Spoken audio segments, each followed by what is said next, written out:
పుదుచ్చేరి కేరళం ఎన్నికల్లో కాంగ్రెస్ ది గెలుపు అంటూ ధీమా వ్యక్తం చేస్తున్నారు మంత్రి పొన్నం ప్రభాకర్. రాహుల్ ప్రశ్నలకి సమాధానం చెప్పలేక కేరళం సీఎం అర్థం లేకుండా మాట్లాడుతున్నారని అన్నారు. ప్రధాని మోదీతో కేరళం సీఎం పినరయి విజయన్ కలిసిపోయారని అన్నారు.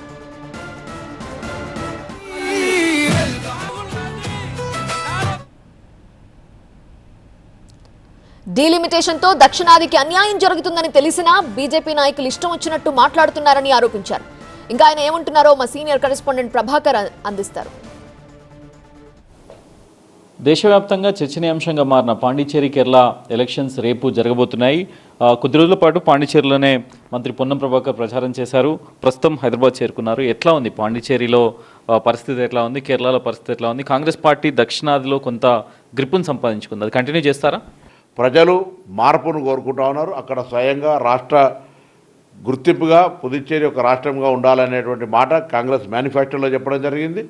అదేవిధంగా డబుల్ ఇంజన్ సర్కార్ పేరు మీద 5 సంవత్సరాలు మోసం జరిగింది, ఎక్కడ కూడా అభివృద్ధి జరగలేదు అనేటువంటి వాళ్ళకు ఉండడంతో పాటు ఒక మెడికల్ డ్రగ్ స్కామ్, పెద్ద స్కామ్ జరిగి అక్కడ చాలా పెద్ద గందరగోళమైనటువంటి పరిస్థితి ప్రజలకు అర్థమైంది. కాబట్టి పుదుచ్చేరిలో తప్పకుండా కాంగ్రెస్ కూటమిని గెలిపించడానికి ముందుకు ప్రజలు ఒక ప్రజాస్వామిక పద్ధతిలో వస్తున్నారనేటువంటి భావన కలిగింది. కేరళ కూడా కాంగ్రెస్ పార్టీ చాలా సీరియస్గా తీసుకుంది. ఎల్డీఎఫ్ కూటమి బలంగా ఉన్నప్పటికీ కూడా యూడీఎఫ్లో అటు రాహుల్ గాంధీ కానీ, ప్రియాంక గాంధీ కానీ, రేవంత్ రెడ్డి కానీ వరుసగా ప్రచారాలు చేస్తూనే ఉన్నారు. ఎలా ఉండబోతుంది ఈసారి? మీ ప్రెడిక్షన్ ఎలా ఉంది? కేరళను కైవసం చేసుకుంటారు?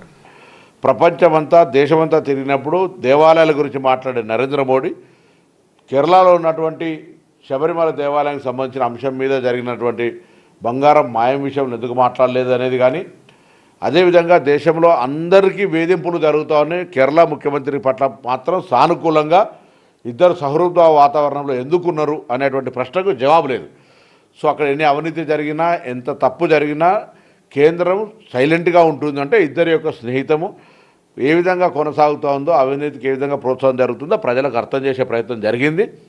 కేరళలో కూడా మార్పు కోరుకుంటారు. గత 10 సంవత్సరాలుగా వాళ్ళ ప్రభుత్వం ఏ అంశంకి సంబంధించిన బేసిక్ వాళ్ళు ఏదైతే ప్రిన్సిపల్ ఉంటుందో ఆ ప్రిన్సిపల్ ఎక్కడ ఫిలప్ చేయలేదు. కాబట్టి కేరళ ప్రజలు కూడా ఈసారి మార్పు కోరుకొని అక్కడ కాంగ్రెస్ పార్టీ కూటమికి అధికారం ఇస్తారనేటువంటి ఒక ప్రస్ఫుటంగా కనిపిస్తుంది. పినరయి విజయ్ వరుస ట్వీట్లతో ఒక దాడి చేశారు. సీఎం రేవంత్ రెడ్డిని డైరెక్ట్గా విమర్శించారు. మీ రాష్ట్ర పరిస్థితి బాగాలేదు, ఇక్కడికి వచ్చి మీ స్థాయికి మించి మాట్లాడుతున్నారంటూ కూడా వ్యాఖ్యానించారు. ఎట్లా చూస్తారు దీన్ని?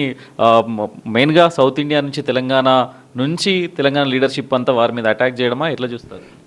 వారి సీఎం గారి అసహనానికి నిదర్శనం. వారు ఒక ముఖ్యమంత్రిగా కాంగ్రెస్ పార్టీ నాయకుడిగా ప్రచారం జరిగే సందర్భంలో లేవనెత్తిన అంశాలకు జవాబు చెప్పాలి తప్ప, మేము ఈరోజు ఈ రాష్ట్రానికి సంబంధించి జరుగుతున్న కార్యక్రమాలను అక్కడ వివరించడం జరిగింది. కాంగ్రెస్ పార్టీకి సంబంధించిన విశ్వాసంగా ఉండండి, అమలు చేస్తామనే మాట చెప్పడం జరిగింది. రాహుల్ గాంధీ గారు చేసినటువంటి ఆరోపణల మీద జవాబు చెప్పలేనటువంటి సీఎం గారు విజయ్కి అక్కడ ఉన్నటువంటి కేరళ ముఖ్యమంత్రి గారు తెలంగాణ ముఖ్యమంత్రి దాడి చేయడం అంటే ఆయన యొక్క అసహనము అక్కడ ఉన్నటువంటి రాజకీయ పరిస్థితులకు అద్దం పడుతూ ఉంది. సీట్ల పెంపుకు సంబంధించి సౌత్ ఇండియాకి అన్యాయం జరుగుతుందనేది మీరు ప్రతిసారి లేవనెత్తుతున్న అంశం.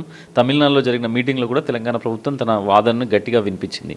కానీ బీజేపీకి సంబంధించిన లక్ష్మణ్ కానీ, కిషన్ రెడ్డి కానీ, బండి సంజయ్ కానీ వీళ్ళంతా కూడా చెప్తున్నారు ఎలాంటి అన్యాయం సౌత్ ఇండియాకి జరగబోవట్లేదు, కేవలం కాంగ్రెస్ ఎలక్షన్ ప్రాపగండాగా దీన్ని ఉపయోగించుకుంటుంది అని. ఏం చెప్తుంది? ఇప్పుడు వాళ్ళు అవలంబించే విధానం పట్ల అవగాహన ఉన్న ఏ వ్యక్తి అయినా ఆ పార్టీలో ఉన్నారు కాబట్టి అర్థం లేకుండా మాట్లాడితే చరిత్ర వాళ్ళని క్షమించదు. ఖచ్చితంగా దక్షిణ భారతదేశానికి అన్యాయం జరిగేటువంటి పరిస్థితి స్పష్టంగా కనబడుతూ ఉంది. కారణం, మనం ఈరోజు కొంత చైతన్యపూరితమై కుటుంబ నియంత్రణ మనం దక్షిణాది దేశాలు తూచా తప్పకుండా పాటించినాయి. జనాభా లేదా సీట్లు ఇతర ఆధారంగా చేసుకొని వాళ్ళు చేసేటువంటి ప్రక్రియ ఏదైతే ఉందో ఇది దురదృష్టకరం. ఇది సౌత్ ఇండియా వాణి వినిపిస్తున్నందుకే కేంద్ర ప్రభుత్వం కానీ, బీజేపీ పెద్దలు కానీ తెలంగాణ ప్రభుత్వంపై, ముఖ్యమంత్రిపై విమర్శలు చేస్తున్నారు. రేపు జరగబోయే ఎలక్షన్స్లో డెఫినెట్గా కేరళ ప్రజలు కానీ, పాండిచ్చేరి ప్రజలు కానీ బుద్ధి చెప్తారనేది మంత్రి పొన్నం ప్రభాకర్ చెప్తున్నారు. కెమెరా పర్సన్ బాలుతో కలిసి ప్రభాకర్, TV9.